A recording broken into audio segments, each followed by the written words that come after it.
కోనసీమ తిరుమల వాడపల్లి వెంకటేశ్వర స్వామి వారిని Andhra Pradesh assembly speaker చింతకాయల అయ్యన్న పాత్రుడు కుటుంబ సభ్యులతో కలిసి దర్శించుకున్నారు. వాడపల్లి వెంకటేశ్వర స్వామి వారిని దర్శించుకున్న స్పీకర్ అయ్యన్న పాత్రుడు కోనసీమ తిరుమల వాడపల్లి వెంకటేశ్వర స్వామి వారిని ఆంధ్రప్రదేశ్ అసెంబ్లీ స్పీకర్ చింతకాయల అయ్యన్న పాత్రుడు తొలుత ఆలయ అర్చకులు అయ్యన్న పాత్రుడును పూర్ణ కుటుంబంతో స్వాగతం పలికారు. స్వామివారి దర్శనం అనంతరం ఆలయ వేద పండితులు ఆశీర్వచనం చేశారు. ఆలయ చైర్మన్ ముదునూరి వెంకటరాజు, ఆలయ డిప్యూటీ కమిషనర్ నల్లం సూర్య చక్రధర్రావు, బండారు సత్యానందరావు, తనయులు బండారు సంజీవ్, ఎంఆర్ఓ, పోలీస్ అధికారులు, ఆలయ అర్చకులు, ఆలయ సిబ్బంది, పంచాయతీ అధికార కూటమి నాయకులు తదితర అధికారులు పాల్గొన్నారు. చాలా సంతోషం. ఎందుకంటే చాలా రోజుల నుంచి నేను ఈ వెంకటేశ్వర స్వామి దేవాలయం గురించి విన్నాను. ఎప్పటి నుంచో రావాలని చెప్పి ప్రయత్నం చేస్తున్నాను. అయితే ఇన్నాళ్ళకి ఆ స్వామివారి ఆశీర్వాదంతో స్వామివారి దర్శనం చేసుకునే అవకాశం నాకు నా కుటుంబానికి దక్కింది. ఎందుకంటే ఇక్కడ స్వామివారి ప్రచారం జరిగినప్పటి నుంచి కూడా చాలామంది భక్తులు, నేను మధ్యకాలంలో దేవాలయాల గురించి విశ్లేషణ చేసినప్పుడు వాడపల్లి వెంకటేశ్వర స్వామి దేవాలయం గురించి చాలా పెద్ద ప్రచారం జరుగుతుంది. ముఖ్యంగా నాకు తెలిసింది ఏంటంటే, నేను ఉత్తరాంధ్ర నుంచి వచ్చాను కాబట్టి, విశాఖపట్నం జిల్లా, అనకాపల్లి జిల్లా నుంచి, ఉత్తరాంధ్ర జిల్లాల నుంచి మీకు వచ్చే భక్తుల్లో నాకు తెలిసి 20%, 25% ఉత్తరాంధ్ర నుంచి వస్తున్నారు. ఏ ట్రైన్ చూసినా, ఏ బస్సులు చూసినా మేము వాళ్ళు ఎక్కడికి వెళ్తున్నారంటే స్వామివారి దర్శనానికి వెళ్తున్నామని చెప్తున్నారు. నేను అక్కడ లోకల్గా నేను నర్సీపట్నం ఎమ్మెల్యేగా ఉన్నాం కాబట్టి చాలామంది భక్తులు నా దగ్గర కూడా వచ్చి మరి గుడికి వెళ్ళడానికి వాహనాలు కూడా ఏర్పాటు చేయమని చెప్పి వారు అడుగుతున్నారు. మరి ఉన్నమాట చెప్పాలని నేను పొలిటికల్గా మాట్లాడలేదు, కానీ ఉచిత బస్సు వచ్చిన తర్వాత అన్ని దేవాలయాలకు కూడా ఈ దర్శన ప్రాప్తి అందరికీ దొరుకుతుంది. ఏదేమైనా స్వామివారి దర్శనం, స్వామివారి ఆశీర్వాదం ప్రతి మనిషికి అవసరం. మరి ఇక్కడ ప్రత్యేకత ఏంటంటే, నేను విన్నది, దీని గురించి తెలిసిన తర్వాత నేను కూడా చరిత్ర విన్నాను కొంతమంది పెద్దల దగ్గర.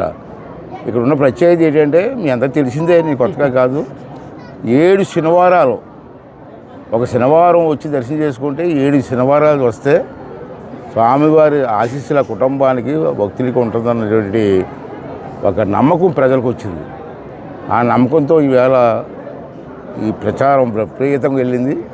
భక్తులు కూడా వచ్చిన వాళ్ళందరూ కూడా వచ్చి బ్రహ్మాండంగా దర్శనం ఉందండి, మంచి జరుగుతుందని చెప్పుకునే ప్రచారం కూడా జరుగుతుంది. ఇంకా రెండవది ఏంటంటే, ఇక్కడ ఆదాయం కూడా గతం కంటే బాగా పెరిగింది. ఇప్పుడు అడిగాను నేను అందరూ ఏంటి ఆదాయం ఏంటంటే, గతంలో 35 కోట్లు 35 కోట్లు వచ్చిందండి. ఈ సంవత్సరం మేము 70 కోట్లు అలాగా ఎక్స్పెక్ట్ చేస్తున్నామని మాట్లాడుతున్నారంటే భక్తుల తాలూకు స్పందన ఏంటో మనకు అర్థమవుతుంది.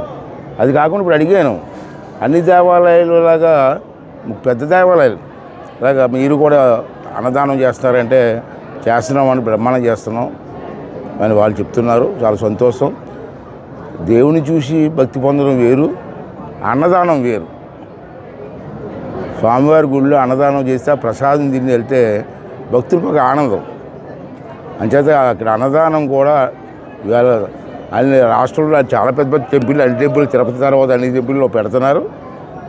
ఇక్కడ స్వామివారి టెంపుల్లో కూడా అన్నదానం పెట్టి వచ్చిన భక్తులకి టిఫిన్లు, భోజనాలు పెట్టి బ్రహ్మాండంగా చేస్తున్నారు. కమిటీ వాళ్ళు కానీ, ఇక్కడ ఉన్న అధికారులు కానీ అందరూ కూడా బ్రహ్మాండంగా చేస్తున్నారు. పూజారులు కూడా, నేను ఏ టెంపుల్కి వెళ్ళినా నాకు బాగా, నేను కొన్ని టెంపుల్స్ రన్ చేస్తుంటారు మా ఊరిలో, నాకు బాగా అనుభవం.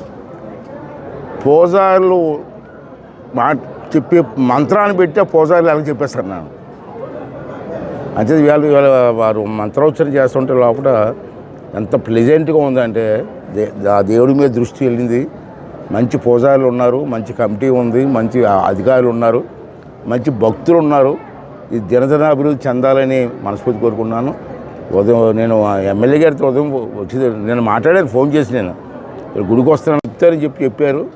నేను రావడం జరిగింది. మీ ఎమ్మెల్యే గారు కూడా మంచి పనిచేసే మంచి వ్యక్తి కాబట్టి ఇది దినదిన అభివృద్ధి చెందాలని, ఇటువంటి టెంపుల్స్కి ప్రభుత్వంలో డబ్బుకి లోటు ఉండదు. నేను ఇవాళ మీ ప్రెస్ ద్వారా చెప్తాను.